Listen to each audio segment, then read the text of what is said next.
So just to talk a little bit about how to launch into understanding what brain spotting is, it's called a brain-based therapy. And clinicians typically function either from brain-based therapeutic models or we function from talk therapy. And even in things like somatic experiencing or experiential therapy, all of the CBTs, DBTs, ACTs, even art therapy, all of them have a verbal component to it. Brain spotting, a true brain-based therapy, it has very little dialogue, either from the clinician or the client.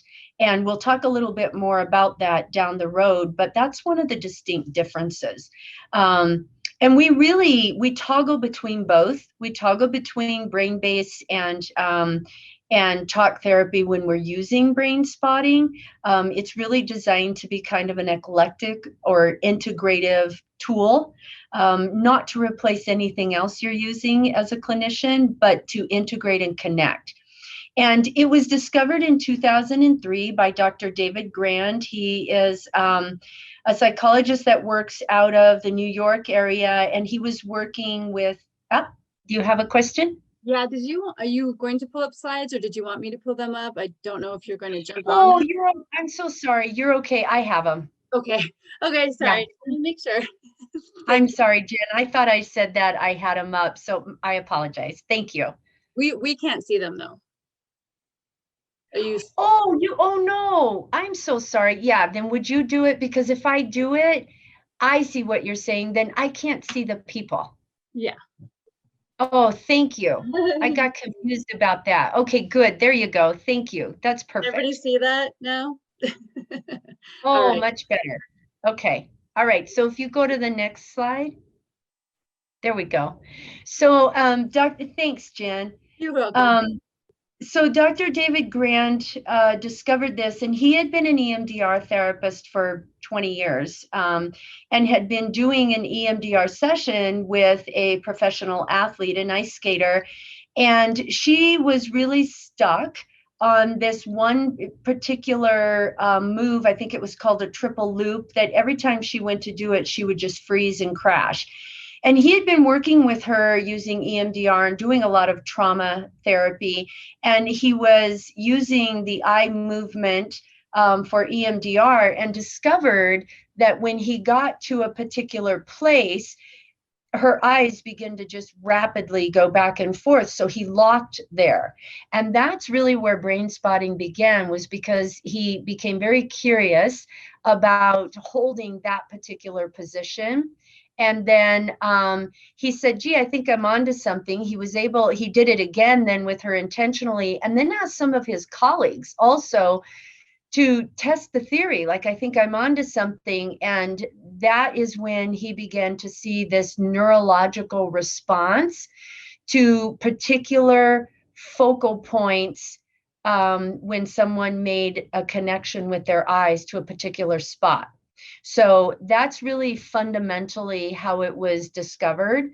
And so what I want to do is talk a little bit about the talk-based therapy and then talk about brain-based therapy and how they integrate. So just a quick review for talk therapy. It goes all the way back to Sigmund Freud and the psychoanalysis, and it really was identified by Freud as the talking cure. And let me just say that I am full on 100% committed to any model of talk therapy. I am verbal communicator, and talk therapy, I really see a lot of wonderful progress that people make just by being able to verbalize and say it and then reintegrate it. So as we go through this, there's no value statement attached to what's better or worse. And I see a question there. Jen, what was the client?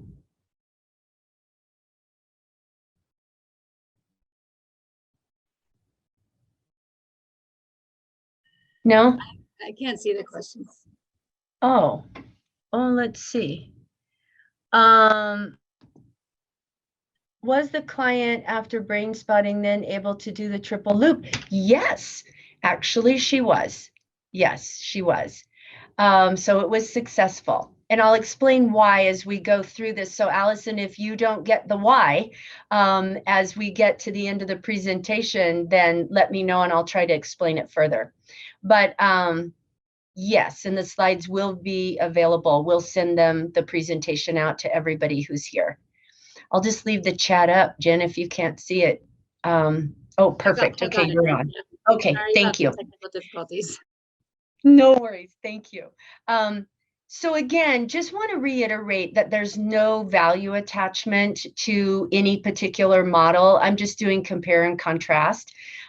So we talk about talk therapy as being fundamental. I think talk therapy is a powerful form of clinical service.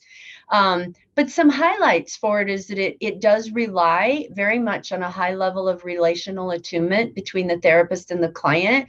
We've known that for a long time. Research has shown us that when a client feels connected to the therapist in an appropriate way, that they have a better potential for outcome and sustainable integration of the skills that they're learning. And then one of the things that has been highlighted in talk therapy and when we're studying in school, the concept of transference and countertransference, and that typically happens in talk therapy, whether we're aware of it or not. There's a communication that happens that always tends to connect back to a primary caregiver. And sometimes it gets triggered, and sometimes it's a gentle familiarity that makes a client feel comfortable to be able to connect and communicate with a therapist. But sometimes it pushes a button and it becomes like a trigger, and people will say, oh, you remind me of my mother, or that's a comment that my dad used to make. Or sometimes in countertransference, in talk therapy, we run the risk of a client pushing the therapist buttons for the very same reasons. And so that does not come up in a brain-based therapy. That element is removed. And so that's one of the things that's a difference between brain-based and talk therapy. And then the other thing about talk therapy that I think is worth highlighting is that it can take years to drill down into the core issues. We've been implementing a new EMR system here at AspenRidge for, I don't know, just over a year or so now, but I was discovering things and say, hey, like, here's a problem. Let's get this fixed, and would discover that there were 5 other things that had to be corrected before we could get back to correcting the problem that got my attention in the first place. And so sometimes talk therapy follows that same kind of a dynamic. And the other thing to remember about talk therapy, I don't know about all of you, but I find in a significant number of folks that I work with, what brings them in is not really at the core of what they need to work on. And so that's another example of how we use talk therapy to sort of drill down into space to get to what the client needs to focus on. Talk therapy occurs in the neocortex up here in the cerebral part of the brain. And the difference between talk therapy and brain-based therapy is actually talk therapy can't go where brain-based therapy can go. Talk therapy is limited to this part of the brain. So just something to note. On the next slide, we'll talk about brain-based therapy, and I'll use brain spotting specifically, that it's a focused therapy model. And again, what it really is about finding a brain spot like this and holding that spot. So the client is able to zero in. It's like a laser. The client will zero in on that spot. And we'll talk about this a little bit more in a couple more slides. But what will happen then is the client will anchor to that spot initially, but then by the natural design of the brain, will begin traveling through the subcortex and move into all of the deeper parts or the deeper layers of the brain where trauma is being stored. Talk therapy can't do that. And then It is also centered around brain spotting, specifically as a brain-based therapy, is centered around this concept of dual attunement. And what that means is that, like in talk therapy, we really need to be in tune with our client, and that relationship and the safety of the relationship is built, and that's our foundation. But in brain-based therapy and in brain spotting in particular, what we're doing is we are also very attuned to the somatic symptoms of what's happening, how the central nervous system is responding to the treatment episode. So you have to be in tune not only to the person, but to the central nervous system reactions so that you can follow the client where they need to go in the treatment process. And that's what the dual attunement is. The motto or the core of brain spotting is centered around where you look affects how you feel. And a quick example of that is, I don't know if you can recall a moment where you were really frustrated or upset with somebody having a conversation and you look away. And if you look away to the right, you might look up or you might look down, and that makes you feel a little calmer. Or if you look to the left and you look up, it makes you feel more activated. But what I can tell you is that now, if you create a sense of awareness, pay attention to where your eyes go and how you feel, because there's a direct correlation. And so what we're doing in brain spotting is we're tapping into that natural visual response and the natural central nervous system response. And that's how we're helping clients. We're really creating framework, but helping clients get to a place in their brains where they can actually go into some of those traumas and either release or reintegrate them in a less activated way. So the eyes and the brain are intricately woven together, and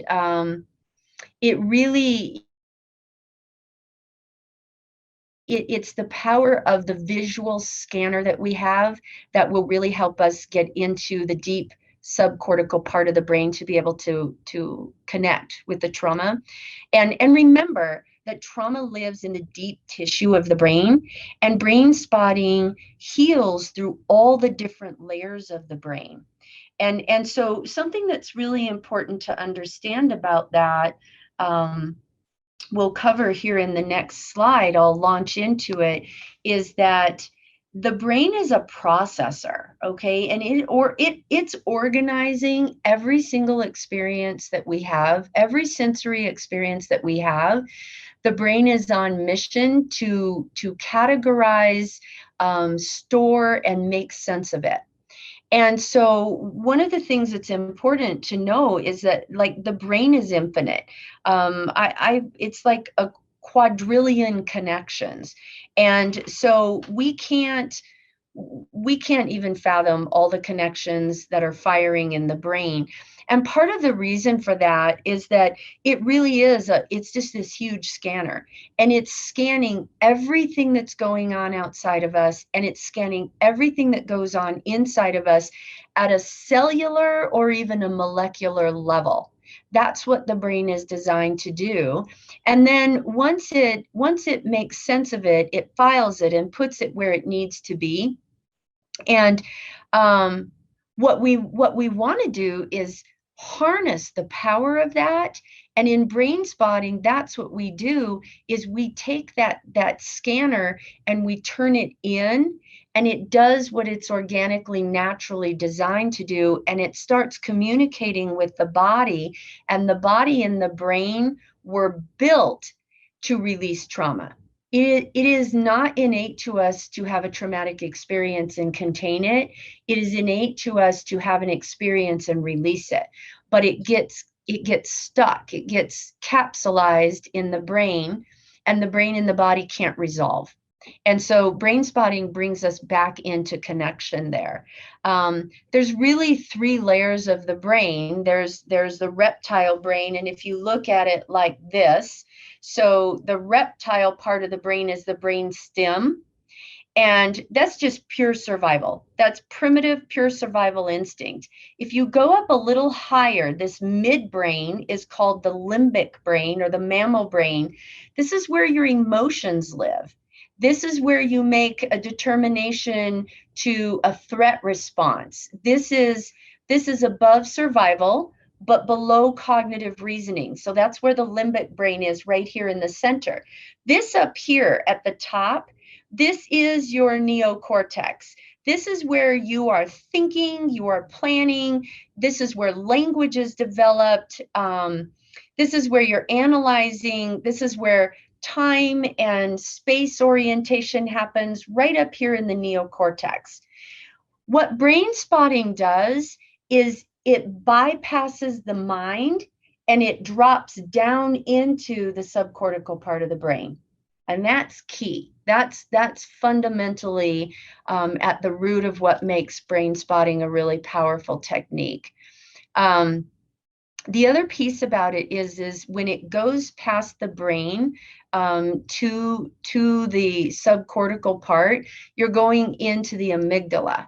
And the amygdala is where we're storing memory, we're responding with emotion, it's trauma response. And I don't know if folks know this, probably many of you do, but the amygdala is in both hemispheres of the brain. It sits just behind the hippocampus, and you have a little almond-shaped part of your brain called the amygdala that is indeed in both hemispheres, which is why going left to right brain in EMDR can be very powerful, right? And brain spotting will go to both sides of the brain's hemisphere as well. So when we talk about trauma and the brain, really what's happening is, again, if we have an event that happens, we try to make sense of it up here in this cognitive part of the brain, and we analyze, we rationalize, we want to put a name to it, we want to put a reason to it, we want to create understanding. Literally, I think about when people use the term like, I can't wrap my brain around that. It's because it's already fragmented. It hit the logical part of the brain. When the logical part of the brain is so overwhelmed by the event or the data that's coming in, what happens is it fragments out and it capsulizes and it drops down into the subcortical part of the brain and it freezes there. And so we have these little trauma capsules down in the subcortex or the limbic part of the brain that are just stored there. And when we have a similar event or something that triggers by our senses, that capsule, it can activate. And then we still don't understand, why do I feel this way? There's no rhyme or reason for it. Oftentimes it can get triggered through the olfactory system, which is the sense of smell, because that's a direct feed to the brain, right? And so we're like, that's where some panic and anxiety comes from, is I feel anxious, but I don't have a logical reason why I feel that way. There's probably a trauma capsule stored there that's being triggered or bumped, and we're trying to make reason of it. Our eyes scan everything that's going on outside of us, right? And that's a primitive survival instinct as well. And so what we really want to do, again, is tap into the power of the brain being a scanner itself and turn that inward. So think of it like your cell phone. When you hold your cell phone up to take a picture, you put the camera on, you see what's on the other side of the screen, right? You see what the camera's looking at. When you flip the camera around, it turns in and you see yourself. Yay, that's where selfies were born, right? We turn the camera around and we see ourselves, and that's what brain spotting does. It's like we have the brain scanning what's going on outside, and then we flip it and it goes inside and drops down into the subcortical, if that makes sense. Okay. So let's talk about technical therapy. And then let's talk about how that relates to brain-based therapy. EMDR is brain-based also, but it has a very strong technical component to it. Again, no value as to better or worse, right or wrong, just education and connection for the different therapeutic types. But I want to talk specifically about EMDR. I am not trained in EMDR. I am familiar with EMDR. I have seen EMDR practice. Dr. David Grand, as I said, is an EMDR therapist and had been practicing for years. And so this is information that has been translated by him as a practitioner as well as other EMDR therapists. So I'm sharing this information with you, but do want to self-disclose that I am not trained in EMDR.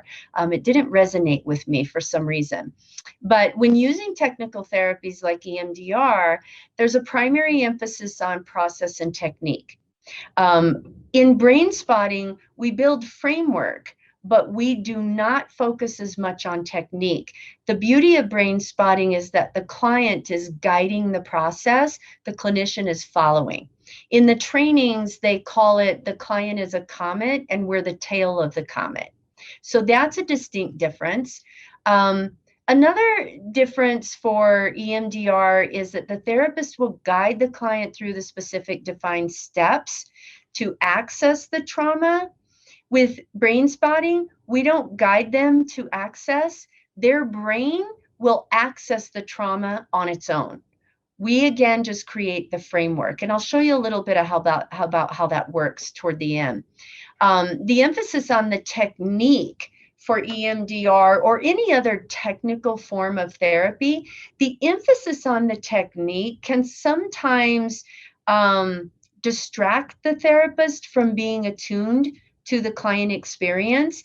I know early on, I've had EMDR therapists say, you know, like anything, the more you do it, the better you get. But in the beginning, doing the EMDR therapy was really stressful for the clinician because the clinician is wanting to make sure that they're doing all the techniques properly. And I think when we're dealing with trauma, that gets elevated to the next level just by the nature of, oh, snap, I don't want to unpack this and re-traumatize somebody and not be able to stabilize them. And in Brainspotting, because it's such an internally organic process, that really is eliminated. So I think that's another distinct difference. And then while EMDR is highly effective, it's shown to draw away from relational attunement, which I just described. EMDR is about rapid eye movement, and Brainspotting is about focused eye, like eye station. You find a station and you focus there, and you're not moving. Now, once you focus on that spot, the eyes might begin to vibrate a little bit. I've actually had clients where their eyes literally rolled up in their head and then came back down. I've had clients that will close their eyes. They call that window shut in Brainspotting, and that doesn't mean that they've disconnected from the spot. It means that they've dropped down into the subcortical part of the brain and they're processing.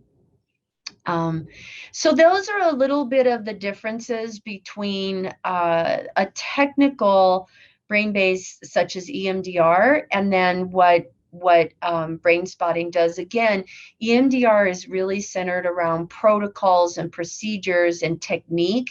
Brainspotting will again create a structure, but it's very fluid in the client experience.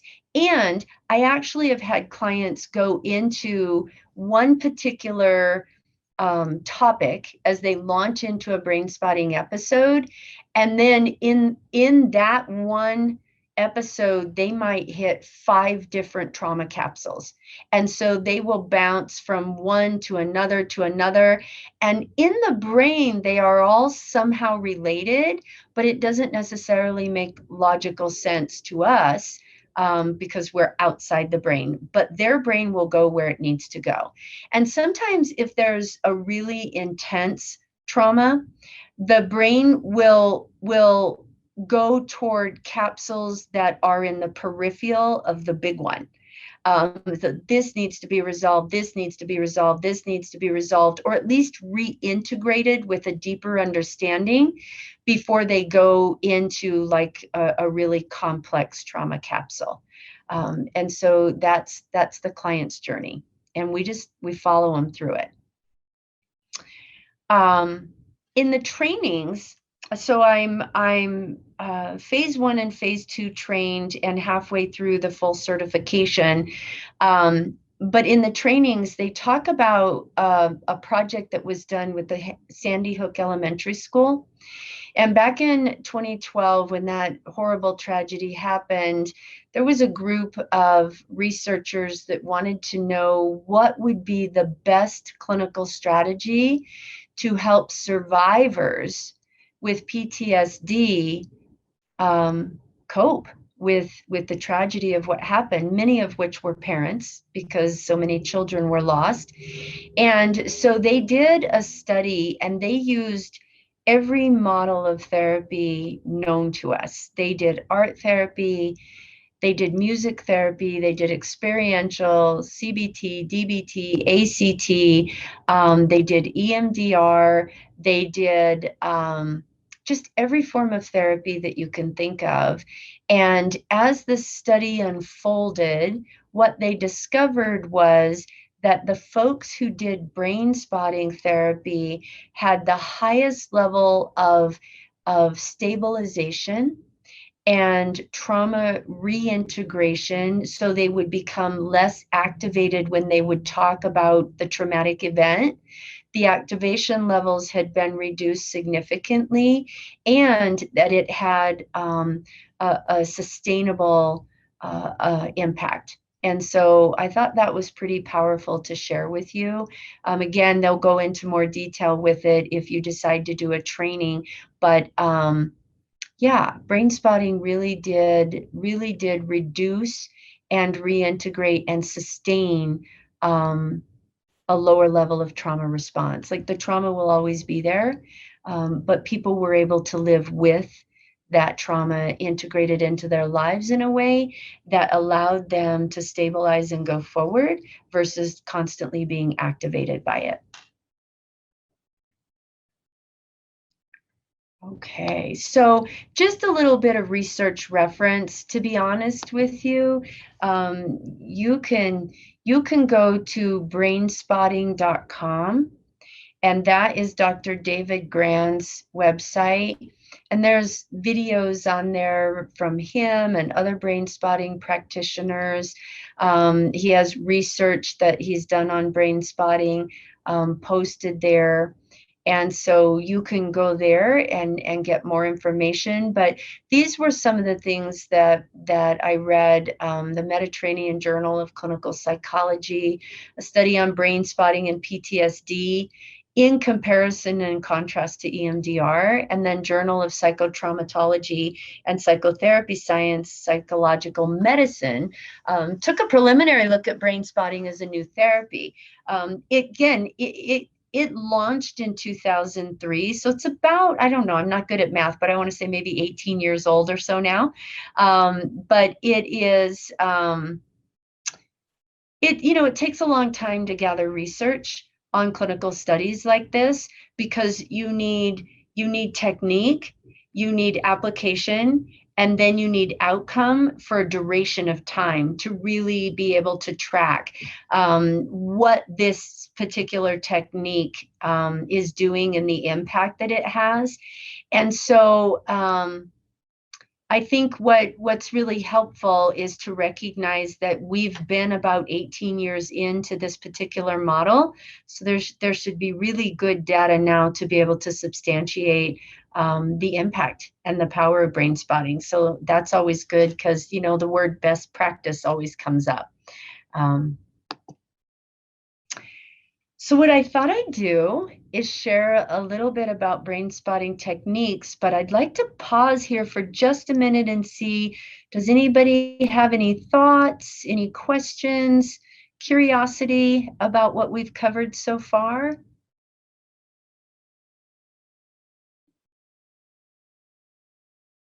No? We're all good? Okay. Well, then let's talk a little bit about technique. In phase one of the training, the four techniques that you would learn is an outside window, an inside window, a gaze spotting, and a resource spotting. And those techniques are used on an x-axis and a y-axis. So I'll show you. This is a pointer, and I ordered this one. They give you a little skinny one in the trauma training, but typically what you do is you'll put this pointer about eye level for the client. And by the way, this can be done on a telehealth platform. I do it on Zoom and I do it in person. So you don't, I prefer in person, but I think that's me. But you can do it very effectively on a telehealth platform as well. But an outside window is when you're taking the pointer, you're sitting in front of the client and you're saying, okay, show me where this falls in terms of eye level for you. And I'll show you how to set it up in just a moment. But the technique itself is that the clinician is then launching from a center focal point, and then you might go off to the left. This is my left. And the client will follow, and they can either just follow with their eyes or they can follow with turning their head. It doesn't matter. It's not going to make a difference. And then you come back and then you go off to the right and they can do the same thing. And so what we're doing is on an outside window, the clinician is looking for that neuro response, right? That somatic response. And when the clinician identifies the spot, that's an outside window. That's when we're saying, oh, you seem to have a little response. Are you feeling anything right here? What's that like for you? And they'll say, oh, I don't know. That's yeah, maybe so. I feel that. This is the x-axis going straight across. The y-axis is up and down, right? And so sometimes you'll notice that, again, going back to where we look impacts how we feel. Sometimes when we are searching for information, we're looking up into our brain, trying to recall. So what we do is we go across and then we go up and say, okay, I saw a little bit of activation over here. And now let's see, if I go up with the pointer, do you feel any impact to that? And if I go down with the pointer, do you feel any impact to that? And maybe the answer is yes, and maybe it's no, but that's outside window. An inside window is following the exact same process, but the client will tell you. So I might start here, and it doesn't matter if you go left or right first. I will go over to the right on my side, and they'll go, oh, hold on, something's happening right there. And they self-identify, I'm having a response to looking to the right. And that's the inside window. That's when that brain scanner, you've already flipped the camera on the phone, and the brain is already scanning inside and has identified a capsule. And so that's the inside window, okay? A gaze spot is when you're talking to somebody, and I gaze spot a lot, by the way. I've probably done it a million times already in this presentation, but a gaze spot is when somebody's having a conversation and their eyes drift, like you might drift over, and then you just sort of lock on something and you're listening or you're talking, and then you come back, right? So gaze spotting is literally just your eyes are drifting, and they'll either go down or they'll go up. So sometimes once I got trained in brain spotting and I was doing just a regular, talk therapy session, in fact, I did one last night, and my client, he kept looking down and to the right and down and to the right. And I finally said to him, I said, I noticed that you keep gazing down and to the right. I said, what does it feel like for you when you're looking down? He's like, oh, I didn't know I didn't notice. And I said, well, let's do it on purpose. I want you just to kind of look down and to the right like you've been doing. And he tapped into a huge, huge brain spot. Yeah, it was powerful, and had a complete come apart. And didn't even realize that that's where he was going, but he tapped into that and then just said, oh my gosh, I don't know what happened, but I feel so much better. So a gaze spot is just that locking into a space that you self-identify. And then a resource spot is really important. And sometimes if you have a client, if I have a client who's really activated about a particular topic, and somebody that has a lot of complex trauma, I oftentimes will say to them, I do it one of two ways. If they're really, really activated, I will say to them, we're going to find an activated brain spot, but I also want you to look around the room and I want you to identify something that you can come back to that makes you feel grounded. So one of my clients said, oh, I like that aromatherapy diffuser. Another one said, oh, I like the picture on the wall. So I tell them, you have a resource spot, and the resource spot is the ability to go back to a safe place. And the client will be able to get themselves back there. And so that takes away that fear and that pressure that a clinician might feel about, oh gosh, they're going to unpack and I'm not going to know how to pack them back up. You teach the client and you give them permission to say, if at any point in time you feel like you're pressing into your window of tolerance and you can't do anymore, I want you to move your eyes to your resource spot, and that's where they can ground. So those are the 4 techniques that you learn in phase 1. Again, axis X is straight across and axis Y is up and down. So horizontal and vertical. Then when you go into phase 2, any questions or comments about that? All good? Okay. So There is a question. Yeah, using a physical spot is it? Go ahead, Jen. Resource spot is the ability to move to a safe space. Question, emphasis on ability, but using the physical spot as a placer. Is that what, I guess they're clarifying questions. Yeah. So what happens is that if I'm understanding the question right, if they've identified a resource spot, they know that when they start feeling a sense of if they start feeling a sense of this is too much for me, they will go back to their resource spot. Here's the thing. The client, I've had some clients say, I feel like I went into like a trance state. You know, I feel like I was just somewhere else. However, the whole time they are cognizantly present as well. So the brain is able to stay consciously aware, but drop down into a subconscious, subcortical part of the brain to be able to process the trauma. So they're not checked out. They're present with you as well. And so, yes, the client will be, I had one client, she was in her early 60s, I believe, and had really, really complex trauma, like from childhood to present, really complex trauma. And I started with her, and we identified a resource spot just because she was so easily activated.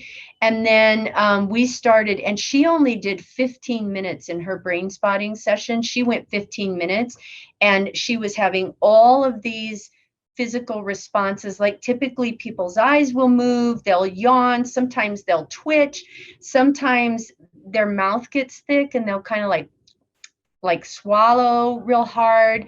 All of those physical symptoms begin to manifest, and she began to move like that. And she just all of a sudden she went, that's it, I'm done.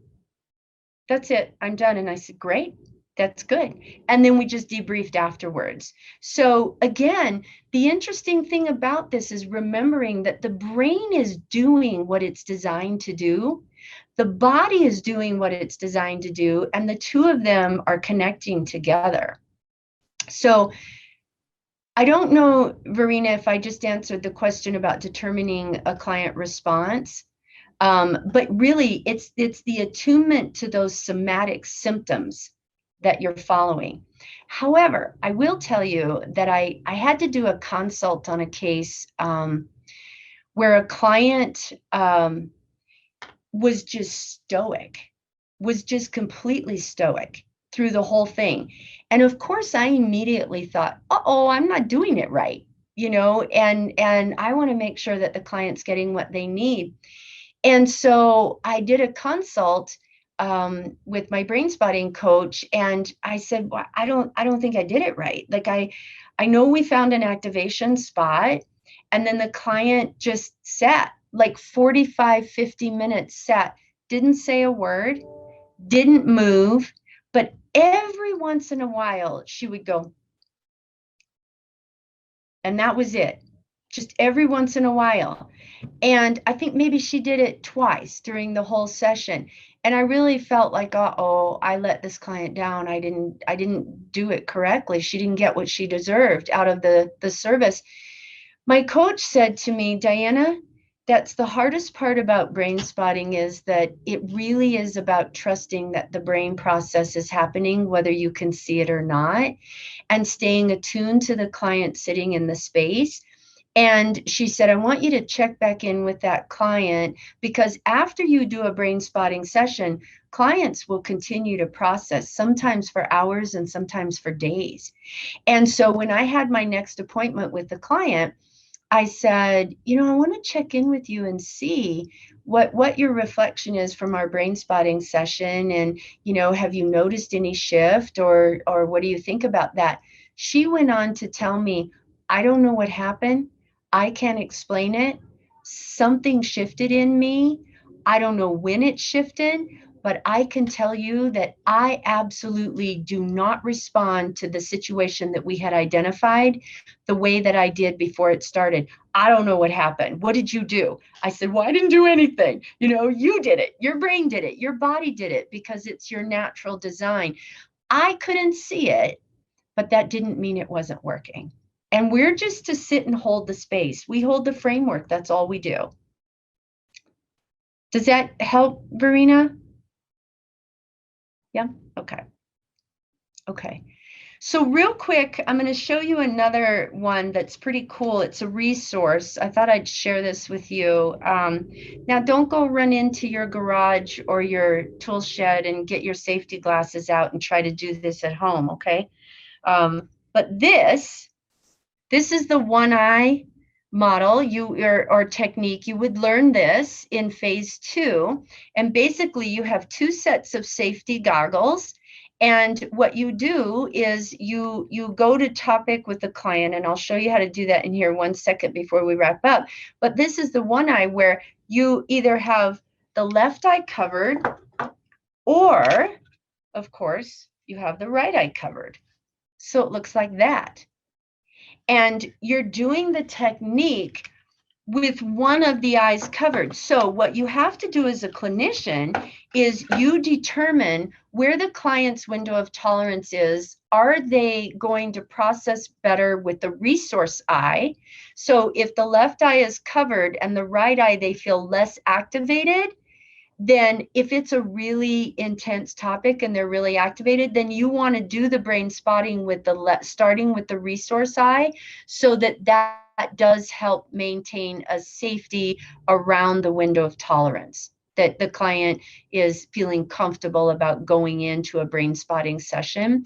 But sometimes the client will cover the resource eye and will use the other eye that's more activated, and that's just a clinical call based on what? The attunement that you have with the client in relationship. You know your client, and you know where their level of tolerance is and what they will or won't be able to manage going forward. And so that's how you'll be able to help navigate which technique to use. But that's really a powerful one. And I did that with a client. She, unfortunately, we were doing it on Zoom, and she didn't have we didn't have the goggles because she wasn't in my office. So I just asked her, do you have a sticky note on your desk? And she said, yeah. So she just taped a little Post-it pad up here and covered one eye, and we tested it and took it down, covered the other eye and tested it, and then we chose which eye she was going to work from. And if you can go anywhere from 45 to about 90 minutes, brain spotting can go up to 90 minutes, you could potentially do a left eye and a right eye, and then you would take it down, and then you would have both eyes open. So you can mix the techniques in a session. I've had clients do, like I said, 15 minutes, and their tolerance window is done. For that particular client, her first one was 15 minutes. And then by the time we did 3 different topics for her, and by the time we got to the end, she went about 45 minutes was the longest session she could do. But it was fabulous. It was powerful. And she absolutely reintegrated some of her trauma in a way that was remarkable. I mean, it was amazing. So real quick, there's a question. Can an intern be certified in brain spotting? Interns?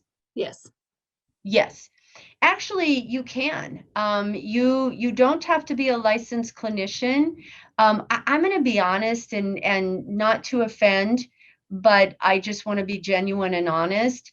I do think that you are better off to have more clinical time under your belt, and because it is deep clinical work. And I really encourage people to do it maybe in conjunction with your education. But the short answer is yes. You can sign up for training, and you can get trained in it. And you only have to do phase 1 to actually be able to practice those first 4 techniques. You can be a brain spotting practitioner, but you can't call yourself certified in brain spotting. You're just a practitioner, but that's what we do. We practice, right? So you can do phase 1 and implement it into your practice. There's a couple other questions. The first one was, sure, what determines the resource eye? And then the second one is, what do your notes look like after the session? Okay, so the resource eye is determined by the level of activation. So to set up a brain spotting session, what you do is you start, and I usually do like a bit of an intro, and I say, okay, and I know the client. I say, okay, what would you like to start with? And they say, oh, I'm going to start with, like, I just had a terrible fight with my husband. Okay, let's talk about that. And when you're telling me about this disagreement with your husband, I want you to go into your body and tell me, where do you feel it? Where are you holding the energy of that, the emotional energy of that disagreement? And so they'll do a body scan and say, oh, it's in my gut, it's in my heart, and it's in my neck. Sometimes it's in their foot, it's in their back. It doesn't matter. The body stores trauma. We know this. So I have them identify where it is in the body. And then I say, okay, as we talk about that, tell me on a scale of 1 to 10, how emotionally activated do you feel as we talk about it? And they'll say, it's an 8. I'm so angry at him. Okay. So the way that you determine a resource spot or an activation spot is based on the number. It's based on the number of activation, the intensity of what they're feeling. The other way to determine it is if you have them look around a room, you can say to them, do you feel grounded there? Give me a number on 1 to 10. How calm do you feel right now? And they'll say, oh, I really like that picture is peaceful. I love the water. I feel really peaceful. I'm at a 10. I feel peaceful, So you get them to rate it, and then you'll know. Was there another question? Oh, the notes? Thank you, Carol. Yes, the notes. How do your notes look after this? So what I do in my notes afterwards is I use a DAP form, but in the notes I say, client process did brain spotting session. Original topic was argument with husband. SUD beginning of session was an 8. Physically identified in the gut and the heart and the neck. And then at the end of each session, you ask them to rate their level of activation again. That's how you close a session out. And so, at end of session, client rated their SUD level of of activation at a 4 or at a 5, even at a 5. So we know that it came down. So we may have to do that brain spot again, but we know that it deactivated or de-escalated the client's condition in the moment. And so I'll write that into the note. And then the observation is, I'll say, during brain spotting session, client demonstrated somatic symptoms, or client was processing in the subcortical as demonstrated by somatic symptoms of, eyes rolling up in head, deep swallows, yawning, twitch in the left hand. Sometimes they start with their hands kind of tight like this, and then because they're nervous, and then during the brain spotting session, their hands will open up. So I put that in there. And then what is the plan? Client will care for self, rest is needed, continue to process, reach out to therapist if triggered. Client will journal about experience and will continue to work on communication skills with her husband. So that's how you do it. We have another question. Can you do brain spotting with yourself? Any resources for that? Yes, you can. Now listen, I'm going to do this quick because I know we're coming up on the hour and folks have to go. You can brain spot with yourself, but be cautious, because don't do a traumatic event with yourself. I don't recommend that. But you can do like a stressful event. Like, oh, I just had a stressful phone call. Bless you. Just had a stressful phone call. You can do it. So what you would do is you could use a pointer for yourself, or you can just use your fingers, either one. And you start here and you turn your face into a quadrant, right? So you start here about the nose, so you're at eye level, and you come out and you think of whatever the topic is. You do a body scan to see where you're holding it. You check yourself and say, I feel so irritated about this. I'm agitated at about a 9 right now. Like that person really frustrated me, or, whatever happened. And then you do the same thing. You move to your left and you say, oh, do I feel more agitated here? Not so much. I'm going to come back. Do I move to the right? Oh, yep, I feel it right there. And then you go up or you go down, and you can follow it with your head or just with your eyes. You'll feel it and you'll go, oh, you know what? Over here on the right side and a little lower, I actually really feel that. Like, oh my gosh, right when I went there, I feel nauseous. I actually feel my stomach upset. So you hold that spot. You hold it for 2 or 3 seconds, and then you kind of look up to the other side. So look up to the left, and then that's a resource spot because you weren't activated over there. And then you can come back to it. And then you can hold it for maybe 5 minutes or so. And then if it doesn't feel like it's getting smoother, then you can go to resource. And then you can come back, and you just keep doing that until it gets lighter and lighter and lighter, until you go, okay, I feel better with it. And the final technique is called squeezing the lemon, where you go to an active spot, you try to activate, and you can't activate. Like, I can't activate the client on that topic anymore. Then you've squeezed the lemon, like there's no juice left in there. And then it's trauma resolved versus trauma reintegrated.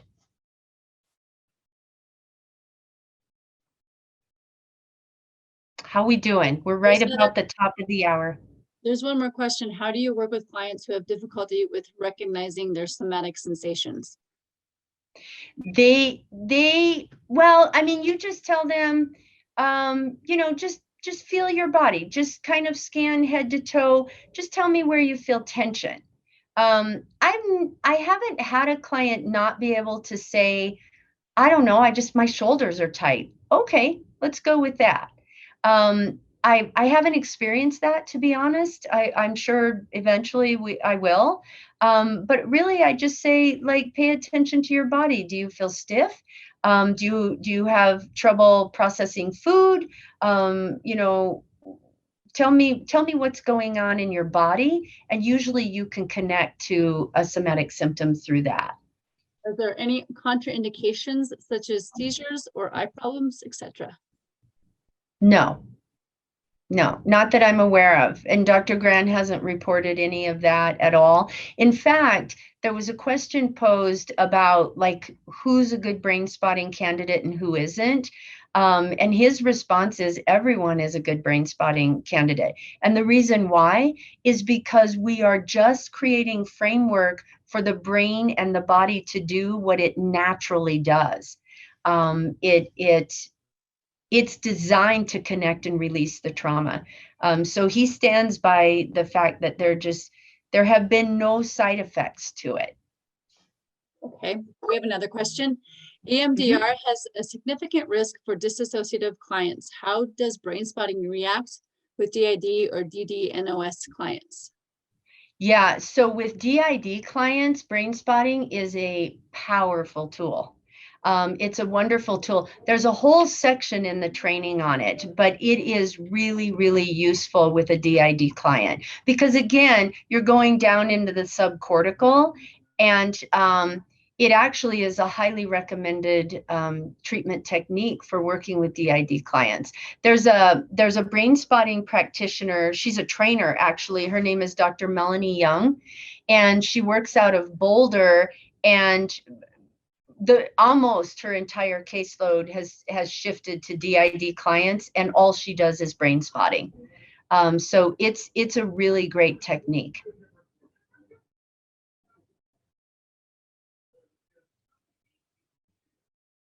Oh, you're on mute. Yeah, sorry, just saw that. How do you find a practitioner that does brain spotting? So in Colorado, we have a brain spotting institute. It's called Rocky Mountain Brain Spotting Institute, RMBI. And if you go to rmbi.com or Rocky Mountain Brain Spotting Institute.com, you'll be able to see trainings. You'll be able to see videos. You'll also be able to see a directory of brain spotting practitioners throughout the state of Colorado. The only thing I want to say about, thank you, Jen. The only thing I want to say about brain spotting to date that I think is a negative is that I haven't found a brain spotting practitioner that will take insurance to do it. It's all self-pay. And that's something that I think is really difficult because it limits the number of people who can access it. But technique-wise, it's just really a wonderful clinical tool. Dianna, can you say that practitioner's name again that you mentioned before? Dr. Melanie Young. Thank you. Yep. I think that's all the questions we have. I know we haven't gotten through the slides, so is there anything? We have. There's only one more after this one, and we're already on it. Basically, it talks about, training the Rocky Mountain Brain Spotting Institute, phase 1 and phase 2. You can practice with doing phase 1 or phase 2 training. It's being taught internationally. There's about 12 to 13,000 practitioners that are doing it, but the number's growing constantly. And in July 22nd through the 25th, they're having a brain spotting conference here in Denver. And I think the last I heard, it's going to be a hybrid, so some in person and some virtual. But you can find that information on Rocky Mountain Brain Spotting Institute as well. We did have one more question. Is it not reimbursable by insurance? I think it is reimbursable by insurance. It would just count as an individual session. But most brain spotting practitioners are not taking insurance in their practice.